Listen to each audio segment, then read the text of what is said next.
What if success isn't about pushing harder? What if it's about tuning back to who you were before life got loud? Today, we are talking about harmony, not the Pinterest quote version, the real kind that can hold cravings, chaos, ambition, purpose, and peace in the same body.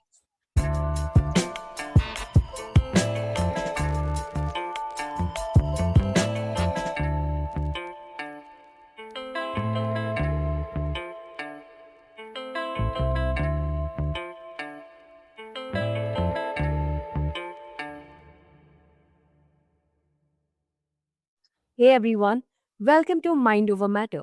I'm Anya, and this is the show where psychology meets real life solutions. No fluff, just tools that actually move the needle. Today's guest is Robin Clare, and her story is the definition of inner work meeting outer impact. After more than 40 years struggling with obsessive eating and bulimia, Robin found recovery by walking through what she calls the harmony method, built on six elements: awareness, commitment, mastery, service, leadership, and freedom. Now, she is bringing those principles into the world through her book, Harmony, The Frequency of True Success. And honestly, this conversation is a full body reset. So, if you have ever felt successful on paper but stressed in your nervous system, stay with us. Welcome to the show, Robin. It's such an honor to have you. Thank you, Anna. It's a pleasure to be with you. Mhm. So, Robin, when you say harmony is our original frequency, what does that actually look like on a random Tuesday when life is coming for your calendar?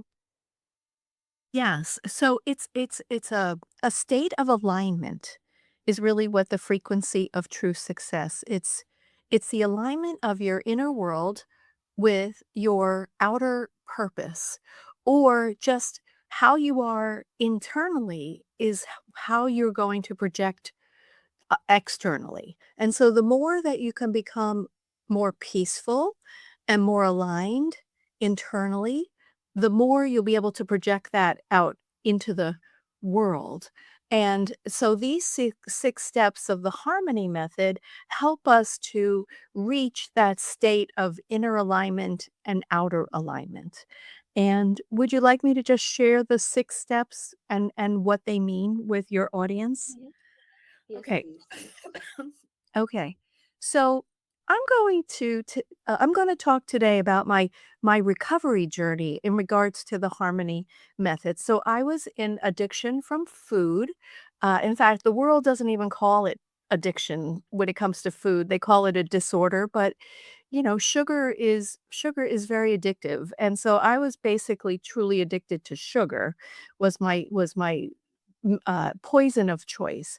But my true addiction, as I share in my book before the current book, is that what we're truly addicted to is suffering. And so I had to heal what I was suffering about. So using the harmony method, I had to become aware first that I was suffering. And then I had to make a commitment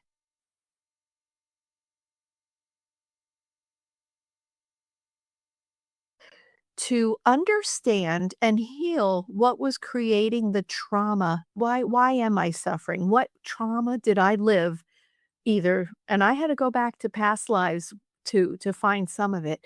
What is this trauma pattern that I'm living that my soul would like to heal?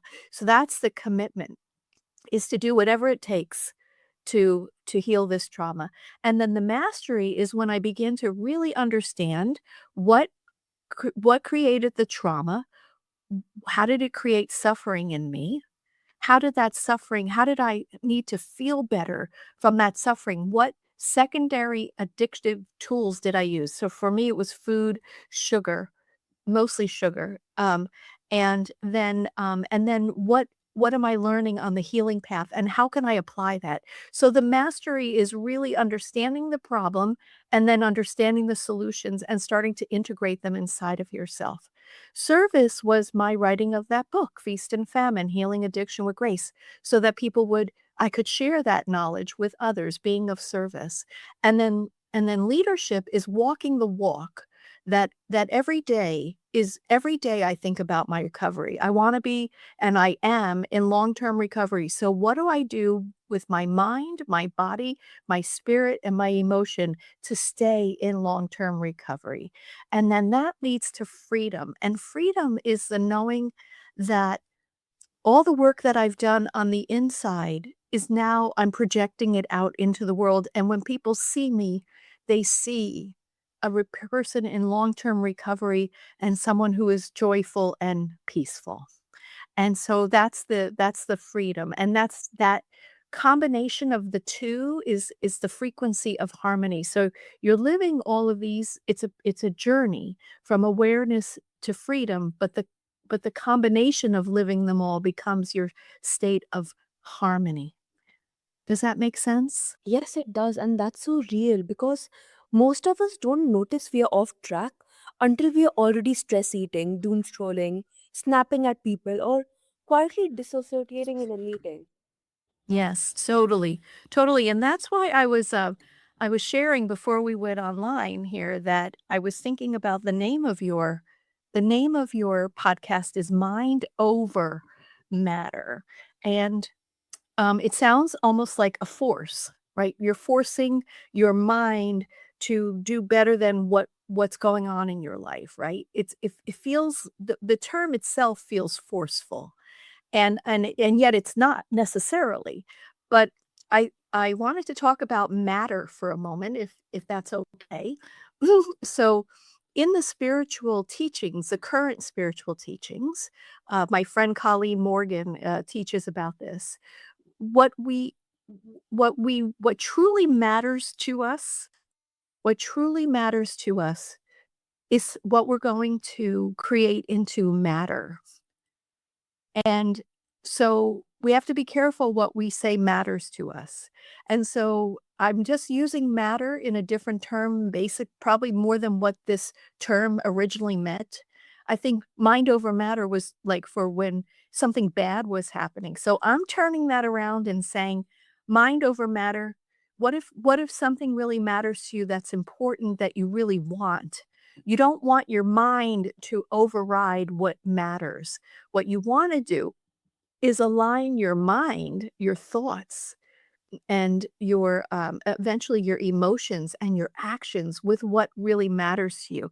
So I wish the expression was mind aligned with matter versus mind over matter, but mind over matter is certainly what we think is what's happening because it's associated with something negative. But I'm turning it around here on your show and saying, what if matter was something that was our dream job or our dream relationship or our dream house or our dream recovery, right? Then we wouldn't want the mind to override it. We would want it to work in alignment with what truly matters. Mm-hmm. Yes, I love that. Yeah. So it becomes that the harmony method, what that does is it actually deepens your mental strength by integrating awareness, right? What is it that I want to heal? Or what is it that I want to do? Emotional regulation. Because if you're following a path like the harmony method, awareness, commitment, mastery, service, leadership, and freedom, you're a ha it allows you to regulate your emotions and your consciousness, and so what does it build? It builds resilience, right? And so that you're living in sustainable resilience or sustainable alignment. Mm-hmm. Yes, definitely. And let's talk about the first element, Yeah. awareness. Yes. People say just be aware, like that's the whole solution. And spoiler, it's not. It's the first step, actually. It's the Mhm. first step, and so for me, I'm a very soul-guided person. I listen to my soul every day. In fact, I would invite your listeners to every day, if either do it out loud if they can, but to write down this very simple journal prompt. What does my soul want me to know today? Pretty simple, right? And then just let your pen take off and let your soul write with you what it needs you to know today. Because I think we lose track of that. We lose track of listening to our soul because we get so busy. So awareness to me a lot, at least in my life, is what my soul, you might call it the universe, you might call it your divine source, you might call it your mind even. Some people might say, "Well, I like to work in the mind." So what does your mind want you to know today, right? Like, but that's the awareness. Like, you just can't go through the motions every day. You have to stop and consciously listen to what is most important for your own life, because if you don't, then society and other people and past experiences and these tapes from your parents, right? Things they told you about yourself, that's what's gonna run your life, not what you know to be true for your life. Yes, and that's the gap. Awareness without a next step is basically emotional trivia. Right. So what is that next step? Commitment, right? It's commitment. Like, the commitment to understand what that awareness is. Like, I mean, I have to tell you that when I received the inspiration to write Feast and Famine, I was still in addiction. And when I got to the end of the book, Anya, I was like, well, honestly, I wrote it like this: I hope this works for you. It didn't work for me. Have a nice life. Right. And I'm like, well, I guess I can't publish that until I was able to come into recovery. And then I sort of rewrote those snarky passages where I was disappointed with myself. Um, but yeah, the commitment, so I made the commitment though. Think about what it was like to make a commitment to write a book about recovery when you're still in addiction. That's a big commitment, right? Because I'm still dealing with it, but I'm like, "Okay, well, I'm gonna do what I was inspired to do here. I'm just gonna do it. Maybe that'll help." Because I was trying for 40 years to figure out how to stop doing that. And I could do it for a time, but not always. My mind was definitely not over the matter. My matter of punishing myself was, uh, was more stronger than my mind. Mm-hmm. Yes, makes sense. Until it wasn't, right? Until I figured out what was my trauma pattern. And interesting, Anya, my trauma pattern was that I was as a child and all through my life, I was had moments of deep humiliation, that I was really dealing with it, and, I was afraid of being humiliated, and so it stopped me from speaking about my recovery and all of that, and how did I get beyond that? How did I get beyond being afraid of being humiliated to being, a national speaker and a podcaster? Is that I realized that no one can humiliate me unless I give them the title of judge. And if I don't give them the title of judge, then they're not humiliating me, they're just sharing their opinion. And I can either listen to them and take it to heart, or I could just ignore it. Ignore what they're saying, right? But they can't humiliate me if I don't give them the title of judge. Does that make sense? Mm-hmm. Absolutely does. And I love Yeah. Yeah, so that would and I'm like, "That's it? That's what I've been trying to learn? And what's what my soul's been trying to tell me for many, many, many years, decades?" Sometimes when you get the answer, Anya, it's funny. Sometimes you get the answer, you're like, "That's it?" But it took me 40 years to realize that I don't have to be judged. I don't have to listen to what anyone is saying to me. I can tell them to stick it, right? Or I can say, "Thank you very much. I'll work on that." But that's my choice, right?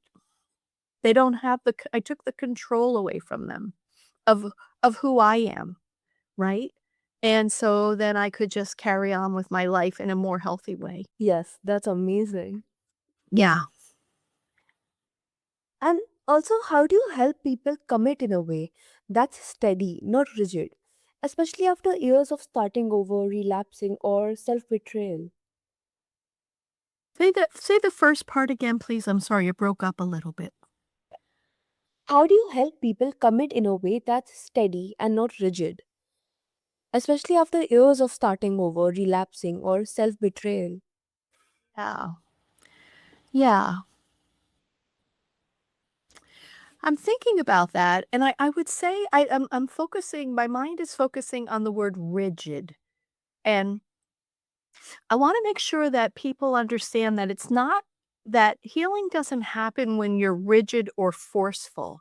It happens when you're committed or devoted, right? Doesn't commitment and devotion sounds like you're doing this in peaceful relationship with your mind and your body, your spirit and your emotion, right? But when you're rigid, I unless you need that, unless that's the way it works for you, but I find that rigidness, at least for me, is not a way I could do it. It was I had to come into peace and alignment and in harmony with my mind, body, spirit, and emotion in order for me to become the recovery versus doing it. So, because when I wrote Feast and Famine, I actually interviewed people, a lot of people that were in long-term recovery, because I wanted to know the difference between long-term recovery and recovery, right? So so recovery says, "I'm just not gonna have that drink. I'm not gonna have that drink. I'm not gonna have that drink." Like, it's like you're, like, fighting with yourself, right? But long-term recovery says that I have found other tools that allow me to heal my trauma and allow me to live in a state of harmony with my mind, body, spirit, and emotion, and and I am living a different lifestyle than the one I lived when I was in addiction and when I was fighting the addiction. So it's not a fighting of the addiction, it's a state of resilience, sustainable resilience from being in alignment between your inner world and your outer world, and that takes not only the harmony method, but embedded in that harmony method is the idea of looking at your mind, body, spirit, and emotion. I do that every day, Anya. I consciously am focusing on those 4 parts of my integrated system, and that is what allows me to stay in long-term recovery. Because think about food. Think about food. I mean, my brother Michael was a heroin addict, and he and I would argue over whose addiction is harder, which sounds silly, right? You would say heroin all day long, right? But I would say to him, my food my problem, I can get food all day long, and the world encourages me to have 3 meals a day plus snacks. So the world is saying, "Yes, eat, eat, eat, eat," and I'm saying, I can't, it over controls me." So what I try to do on a mind, body, spirit, and emotional level is if I'm really hungry, figure out what am I hungry for? Is it food, Anya, or is it a hug, right? Or is it a walk? Or is it reaching out to a friend who's been on my mind who I haven't called? Reading a good book, right? Exercising, um, all of these things. Talking to a friend, right? It may not be that I need a candy. It may be that I need connection.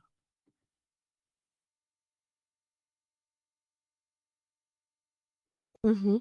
Yes, and I love that framing because commitment as a relationship with yourself, it's different than commitment as a performance review. Oh, for sure. For sure. Because you know what? Commitment with a relationship with yourself, you become you become the boss of yourself. It's like when you have little kids and they're like, "You're not the boss of me." They probably know more than we do, right? Because we are the boss of our own self, right? And so we're going to choose how we're going to be in the world and how much we're going to allow someone to overrun us. Or, and people are probably saying, "Oh, but, my boss, he or she is a jerk." And that may be true, but how are you reacting to it? How are you letting it ruin your day? Or what can you do to get off their radar, right? What can you do to do the work the way that they're requiring it for you to do it? Yes, totally. Yeah. And you found purpose through service and leadership after doing the inner healing. And that's a powerful arc. Inner alignment first, then outer impact. Oh, perfect. I love that. Yeah, inner alignment first and then outer impact. And that is really the key. Because then, I mean, think about how good that would feel, right? Let's say you decide that you're going to be of service in the world by feeding the hungry. And then you commit to that, and then you look up and you say, okay, you do all the work you need to do, the mastery part to figure out, okay, where can I do this? When can I do this? How does it fit in my schedule? And then you do it. I mean, how good does that feel, right? And then for leadership, then you say, maybe maybe I can convince others to come with me. Maybe I can be a leader about this. And then, of course, the freedom comes from when your desire to do well in the world is matched with your actual actions of doing well. And then that creates the harmony.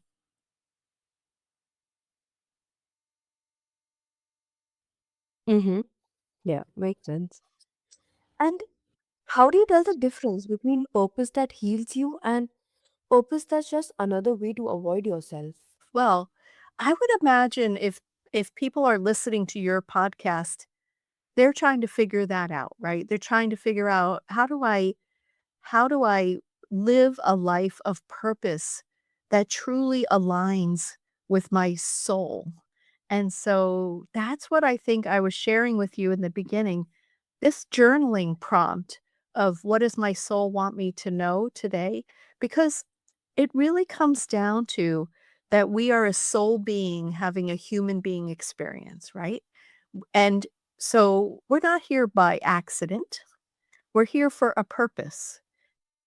We need to understand what that purpose is. And that purpose, Anya, isn't necessarily to become a healer or to become something. It could be about healing what is going on inside of you, what kind of emotional healing you've come to do, and then living as that healed person and doing whatever you've decided to do, whatever you decide to do in the world.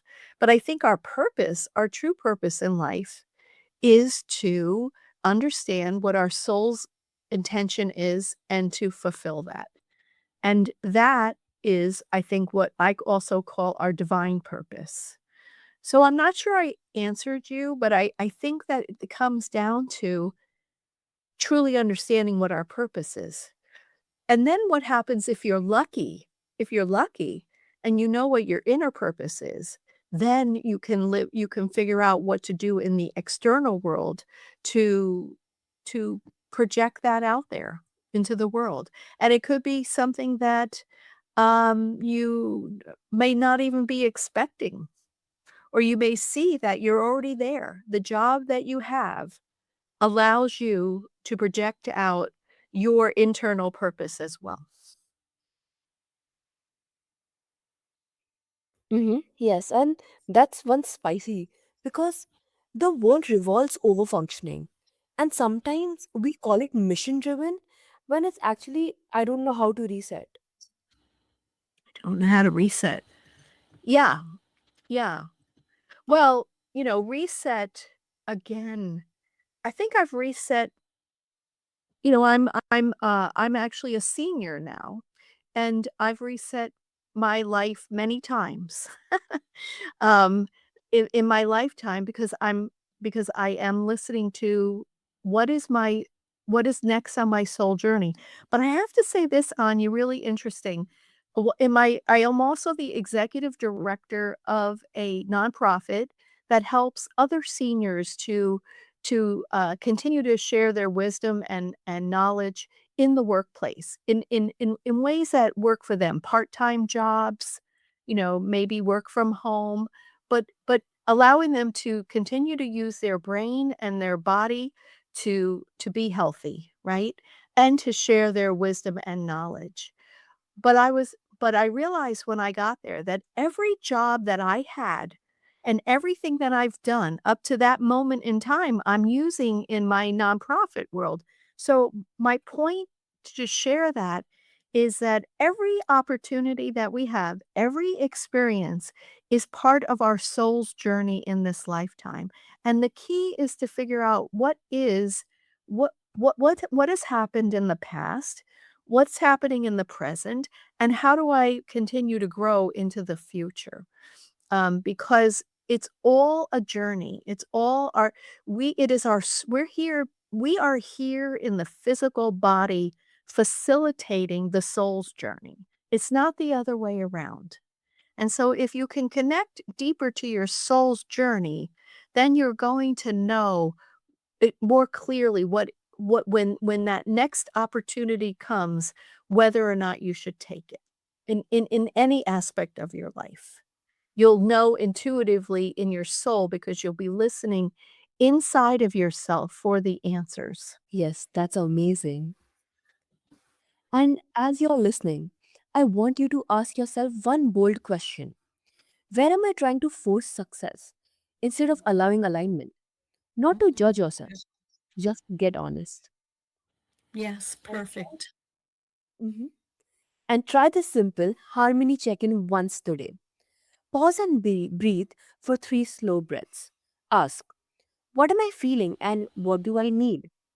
Do one tiny action that supports your need. Water, a text to a friend, a short walk, a boundary, a break, a prayer, a plan. Keep it small, keep it real. Because harmony is not a glow up, it's a return. And if this episode hit home, share it with someone who's been doing fine on the outside but exhausted on the inside. And if you want more conversations like this, follow the show and drop a review. It helps the right people find us. Until next time, this is Anya on Mind Over Matter. Keep listening inward, keep choosing what's true.